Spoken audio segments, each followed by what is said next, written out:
prepared. I'm gonna crush this mountain. Hakuna Matata. Fishmo is like here, like I wish I could show you guys. He's making so much noise right now while I'm trying to film, and it's so distracting. Fish, buddy, come on.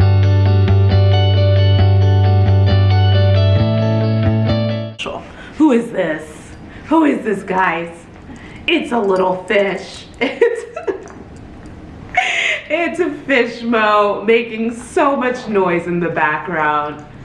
Sit, sit. Oh, good boy. Should I just film with him on my lap? I could do that. I could do that.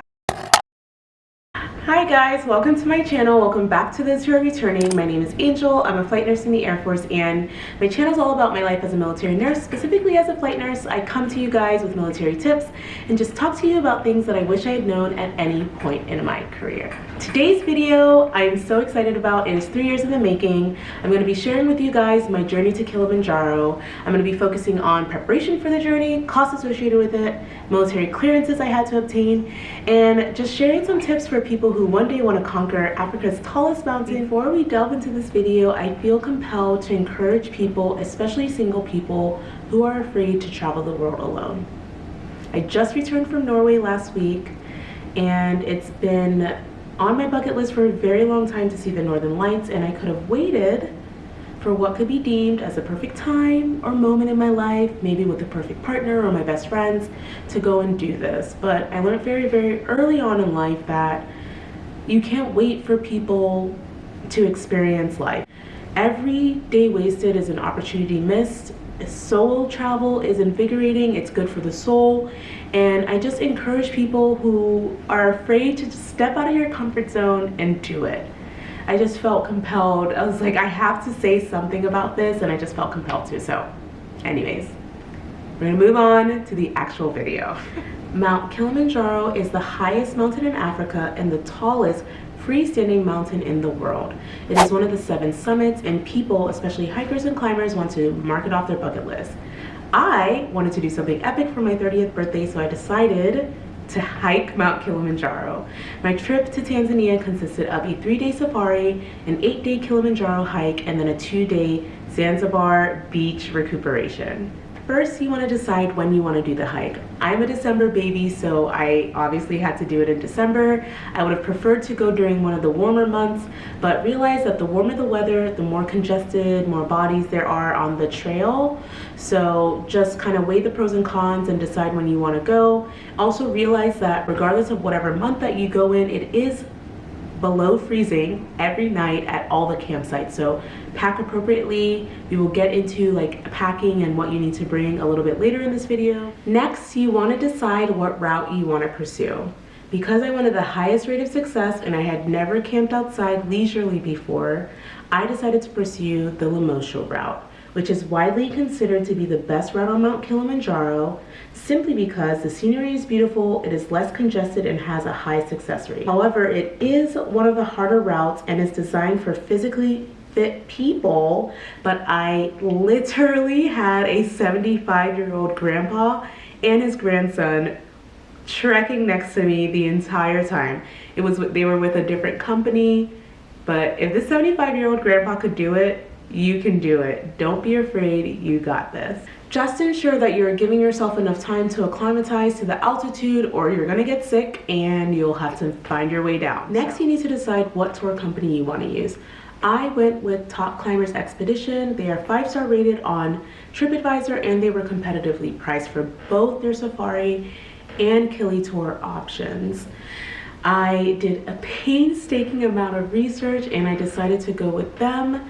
They offer tours for all Kili routes, and although I did the safari alone, I didn't want to hike Kilimanjaro by myself. So it was still a solo trip, but I didn't want to do it by myself, so I actually joined 3 Australian guides, and the prices vary based on the amount of people in the group. So I actually got a cheaper price by joining the Australian guides, and it was just an amazing experience. Although a lot of the companies offer a lot of the same services, Top Climbers Expeditions were just to me, they just went above and beyond to make my experience memorable. The porters, the staff, like all of the staff, the porters, my tour guides, the chefs, my server, Alan, I will never forget Alan. They just made a world of difference to me. They were so polite, they were so kind, and I can't thank them enough for getting me to the finish line. Nzuri sana wageni wakaribishwa Kilimanjaro huna matata. Next, let's talk about preparation. I'm going to focus now on the physical piece of it. The physical piece, honestly, it's easy. You need to hike. You need to practice hiking. Buy your hiking boots if you don't already have some, and just go and start hiking. Because of the terrain that I was in, there weren't like that many great hiking trails where I was at in North Carolina.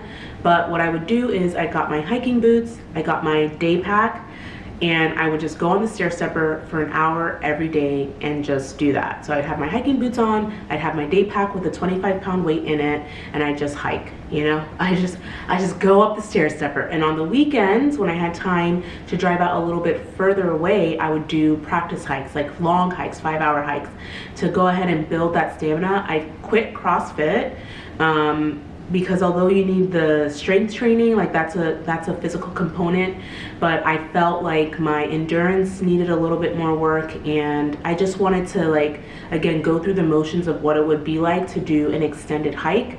So I decided to just do the stair stepper every day, and that is how I prepped. I booked my flight in September. I was leaving in December, actually I was leaving end of November, so I literally only had 2 months to prepare for the hike. So yeah, that's kind of what I did to be physically, to prep physically, and I thought it worked out very well. I don't think you need to be in any great shape to hike it. Like I said, there was a 75-year-old literally hiking next to me, and they weren't that far behind every day. So, but I think if you want to increase your chances of success, it is important that you do prep physically. There's also a mental piece to it. So you're building your physical stamina, you also need to build your mental stamina. For me, every time I wanted to quit on the stair stepper, I'd basically play Africa by Toto, and I just keep going. I really had to give myself positive affirmations, like, you can do this, like, keep going on the stair stepper. I don't know if you've done the stair stepper for an hour every day. It sucks. Like, it sucks. So I'd have to give myself those positive affirmations, like, you can do this, like, you're gonna conquer this mountain. And I played Africa by Toto when I wanted to kind of step off before that hour mark, and that's what kind of kept me going. So that's how I built the mental resilience, and yeah, prior to actually going on the trip. In regards to military preparation, I had to go see a physician. He basically told me what vaccinations that were recommended and mandatory for me to take. I ended up having to get a yellow fever, typhoid, and tetanus shot prior to the trip, and then I also had to be started on anti-malarial medication, so malaria prophylaxis. I also was able to get medication to help combat altitude sickness, so I got Zofran, which is an anti-nausea, Imodium, an anti-diarrheal, and I got Diamox, which is a drug used to combat altitude sickness and just reduce the amount of symptoms that you get. You don't have to take this, and I actually didn't take this. I wanted the option to take it if I decided to take it. You do have to decide very early on whether or not you want to start taking it prior to your hike. So like 1 to 2 days prior to the hike, that's when you start it. It is a personal choice. Talk to your physician and see whether or not they recommend it. You don't have to take it. One guy in the group, in my group, took it, and I don't really know that he saw much of a difference. But again, it's there. It is used to prevent altitude sickness or reduce the symptoms of altitude sickness. In addition, I had to complete a risk management form and a high-risk activity form, just going over contingency plans in case I got lost in the mountain, as well as the activities that I was going to be partaking in. And the military does this to protect you. If something were to happen to you, God forbid, you are covered. I also had to get clearance for the country that I was traveling to through a military system, and basically it just ensures that you're following DoD policies and foreign clearance guidelines for the countries that you are visiting.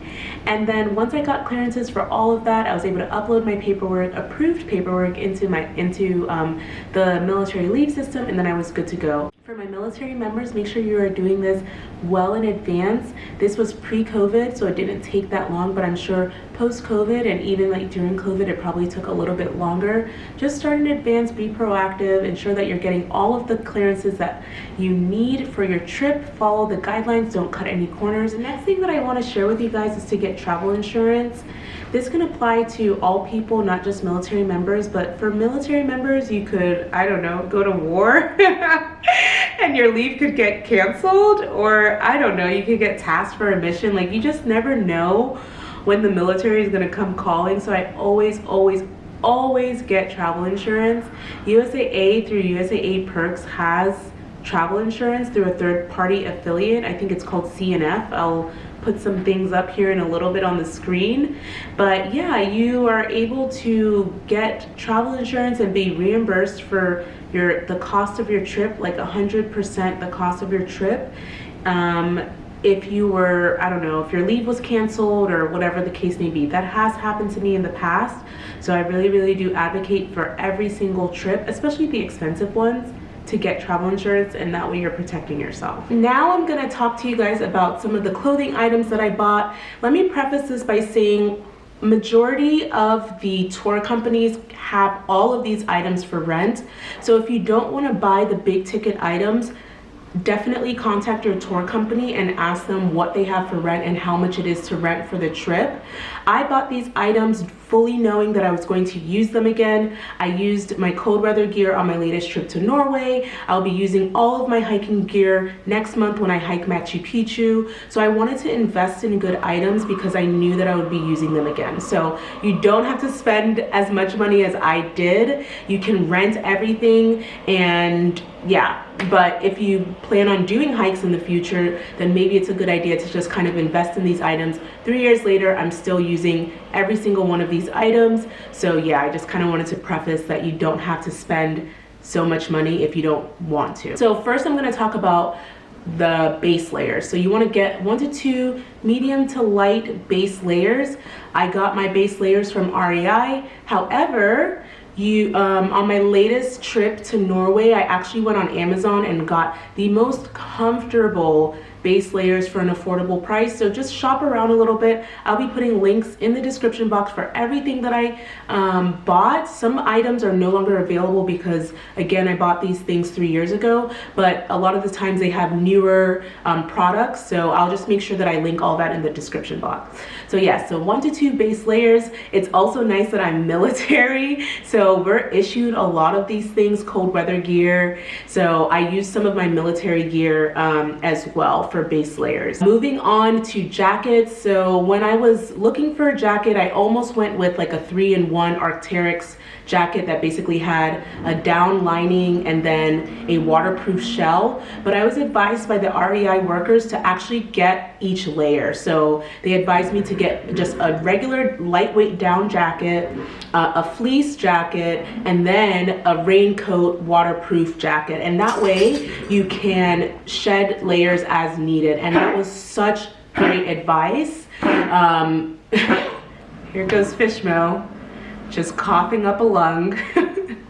That was such great advice because yes, like sometimes it was raining, but sometimes it was like a little bit warm, and it's just nice to be able to shed those layers. So again, I had 2 fleece jackets. One was a Patagonia and it was a little bit thicker, a little bit warmer, and then Arc'teryx, more lightweight fleece jacket, and then obviously had my down jacket, which is the warmest, most fluffy. So it just feels like you're wrapped up in a pillow. And then I had the Arc'teryx rain jacket on top of that. So when it was raining, then that's when I kind of brought that one out. As far as bottoms go, I got a lot of just hiking pants. You want to make sure that you're not getting anything that's cotton material because those do tend to like soak you know, they absorb more moisture and it just kind of stays wet. So you want to get more like nylon spandex material, because that's going to be like fast drying, moisture wicking. And I just got all of my hiking pants from REI. I got the convertible hiking pants that can turn into shorts. And I think I also went to Dick's Sporting Goods to get Columbia hiking pants, but they were just so comfortable throughout. I also used my military issued Fleece Pants. I only use that on summit night because, again, it's like super duper cold. I also got a waterproof pants as well for rainy, whenever it was raining. I also purchased heavy winter mittens, and I only use that on summit night. I had inner linings for days where it wasn't as cold but still a little bit cold, where I wanted to keep my hands warm. As far as hats go, I got a Patagonia hat. I will put the link in the description box. I can't find it for the life of me. I did look to see where it was, but it's disappeared over the past 3 years. As far as undergarments, I brought like 3 underwear, maybe like 3 sports bras. Just remember, the material really does matter. Ensure that it's nylon, and just because you don't want to bring cotton underwear, it's just not going to dry, right? It's just going to stick to your body and then you're just going to be gross. So I'll put the link in the description box for the underwear that I bought. I think it was like Exficio, I can never pronounce it, but it will be in the description box. As far as socks goes, you just want to make sure that you're bringing a very thick pair of socks for summit night, and just bring a couple socks, maybe like 5, because the conditions do get wet and you don't want to be wearing wet socks. Foot hygiene is really important on these long hikes, so just bring a couple pair of socks. Again, everything that I bought will be in the description box. My hiking shoes I got from REI. The brand is Vasquez. It's no longer being sold anymore, but they do have a newer version of the shoe that I bought. I'll link it in the description box. My size, I'm usually a size 8.5 to 9. I ended up sizing up to a 9.5, and I did that because I wanted to ensure that I had enough room for like those heavier socks. And then just make sure that you're also bringing a pair of like trainers, sneakers, basically your camp shoes. You're not going to be wearing your, or maybe you can if you want to, but I would want to break after hiking for multiple hours in my hiking boots. I wanted a break from wearing them, so I just had a pair of trainers that I ended up throwing away after at the end of the trip. But yes, bring a pair of trainers or bring a pair of camp shoes that you can change into once you get into the camp. And I also brought some flip-flops because you always need to have flip-flops. Now I'm going to talk about some of the non-clothing items that I bought for the trip. First and foremost, you need to find a good day pack. My day pack was 28 liters. That's the size of it. And it fit everything that I needed while I was trekking. You're going to have a duffel bag. I don't know how many liters my duffel bag was, but it was like filled to the brim. Because they weigh it, so the max amount of weight that the porters can carry per duffel bag is 33 pounds, so 15 kg. Mine was full, best believe it. But yeah, so you'll have your duffel bag that they carry for you, and then, as you know, prior to the start of your trekking day, you'll pull out what you need for the day. You'll put it in your day pack. So I had a 28 liter day pack. Again, I got it from REI. My duffel bag was also from REI. Some other things that I carried with me obviously were my trekking poles. You know, I didn't use my trekking poles every day, but like on the you know, sometimes the terrain is just like really rocky. You're going downhill very fast. So the trekking poles are a must. Don't think that you're too cool to use trekking poles. Trust me, you will need it. I used as far as like for water, because you'll realize the more water you drink, the more successful you'll be. You need to drink a crap ton of water on your treks every day. Like, just keep on taking sips of water. So I actually had a Camel Back. Gosh, how did I forget that?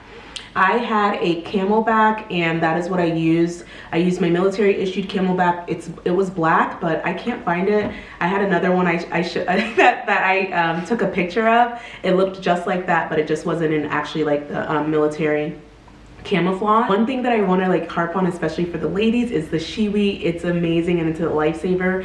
I really advise you guys to buy it early on and practice using it, and that way you're comfortable when you're out trekking.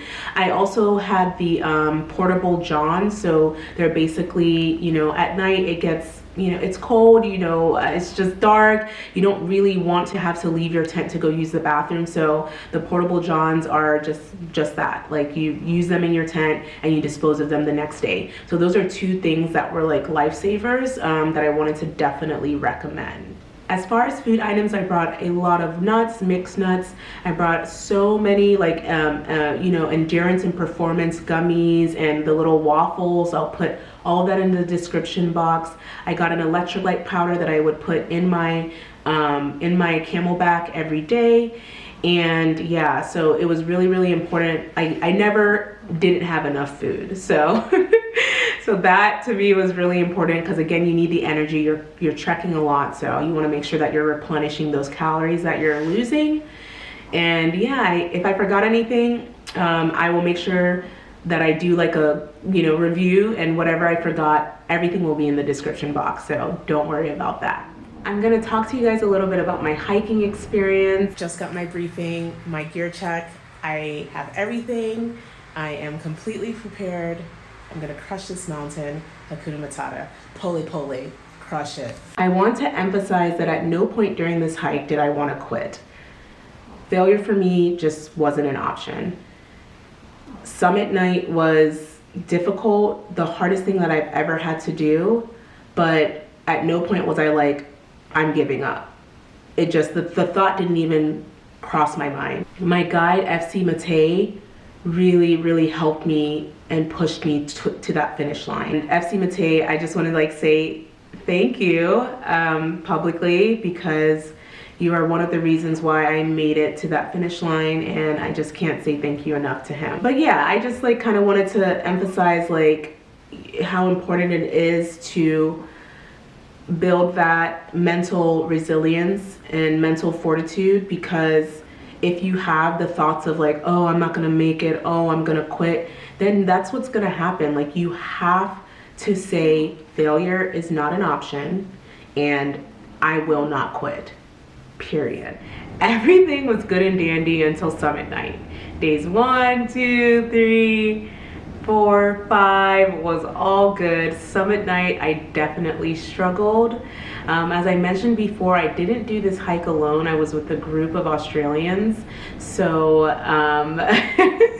the entire time, I was fine. I was good. I was enjoying myself. The Australians, they kind of made things very, very lighthearted with their sarcastic humor. Do you have any Bacardi? You have any Bacardi rum we can put in the bottom? Yeah? Yeah? No pina colada? Cheers. Do you like pina colada? And we were having a good time. I think the only time that I felt kind of a little bit down and morale was maybe a little bit low between the entire group was when it was raining consistently, like for an entire day on a hike. Like, our boots were soaked, you know, like it's just not the best environment for people to be happy, you know, with rain. But apart from the rainy days, like, we had a really, really good time. Happy birthday, happy birthday to you. How old are you now? I cannot rave enough about the porters, like the staff in general. The porters, they carried all of our stuff throughout the entire trip, and I don't know how they're so fast. Like, they would wake up, well, I mean, they would wake up before us, but then they would wake up after us. And yeah, like, we're hiking leisurely with our little kind of like 5-pound day pack, and then they're there with like our 30-pound duffel bag, hiking up the mountain, passing us. You know, they get to the campsite before us, have our tent set up, have our meals cooked for us, and they were just, the entire staff, they were just incredible. So this is my tent, so you guys kind of get an idea. Oh, zipper. So it's quite small, but it works. This is the mess tent. This is where we eat. We have afternoon tea and our breakfast, lunch, dinner. One of the days that I want to highlight a little bit was day 5, the Barranco Wall, which most people, I think when I was doing my research, a lot of people were like, you know, this is the scariest part because it's a very, very steep wall. You have to use your hands, you have to do some climbing. But when I got there, it wasn't really that bad. There's a part of the Barranco Wall that you're hugging it so closely where you're close enough to kiss it. Am I kissing it?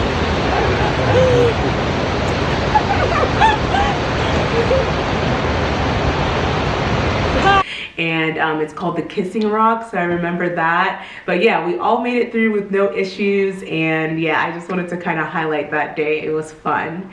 So, summit night. So summit night starts at 12 a.m.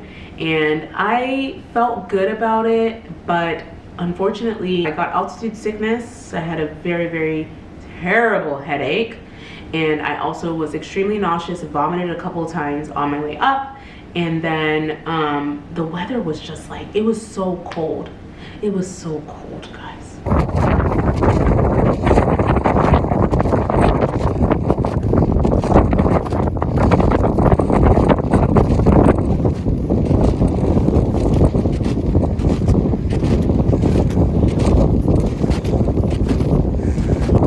There was wind.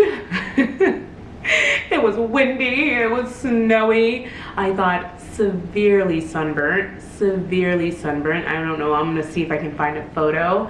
But yeah, I got severely sunburnt, and it was just like, I was really miserable. I'm not even gonna like lie. I was miserable on summit night.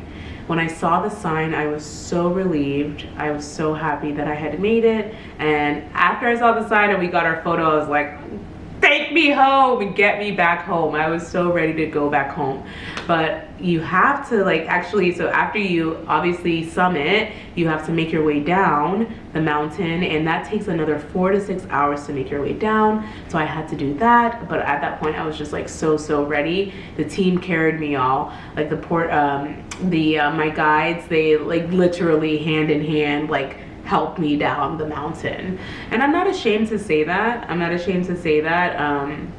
It was tough for me. Even with all of the preparation, I really struggled, but I was very happy that I made it up. The last day, we had our tipping ceremony. We tipped our chefs, we tipped our server, Alan, our guide, FC Mate. We tipped all of the porters, and we just celebrated conquering the mountain. Hey, bomba. Bomba, hey, bomba. Bomba, hey, bomba. Bomba, hey, bomba. Bomba, hey, bomba. Bomba, hey, bomba. And that's how the trip ended. And yeah, we went back to our hotels when I flew out the next day. So very memorable experience. By far the hardest, most challenging thing that I've ever had to do. I probably wouldn't do it again, but I definitely recommend other people to do it. Total cost for this trip back in 2019, prices have significantly increased in 2023, but my flight was around $1,000. The safari and Kili tour was $1,260. Total amount of money I spent on tips was $550. I spent around $1,500 on my gear, as well as endurance and performance snacks and drinks for the trip. And then, yeah, that's it for actually just like the safari and the hike. If we're including Zanzibar, I spent about $60 on the local flight from Kilimanjaro to the Zanzibar airport, around $578 for my all-inclusive Hilton Hotel resort in Zanzibar, and then it was $140 for the shuttle from the airport, round trip from the for the shuttle from the airport to the hotel, because it was like almost like a 2-hour journey from there. So yeah, total amount of money I spent was around $5,000 for this trip, but I would do it again, honestly. I know that it's like much more expensive now, but I would do it again in a heartbeat. I wouldn't hike Kilimanjaro again for a second time, if I'm being fully honest, because like that, boop, did it. You know, I won't be doing that again. But if I hadn't done it in 2019 and I had the opportunity to do it in 2023, I would 100% recommend that you do it. Okay?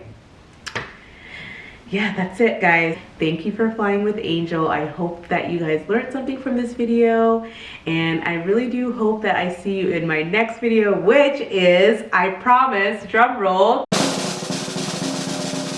going to be a flight nurse Q&A video and just a day in the life of a flight nurse. I'm leading the flying community, so I'm so excited to bring this next video to you guys. Yes, thank you for flying with Angel. I will see you guys in my next video. Like and subscribe to Mom's channel.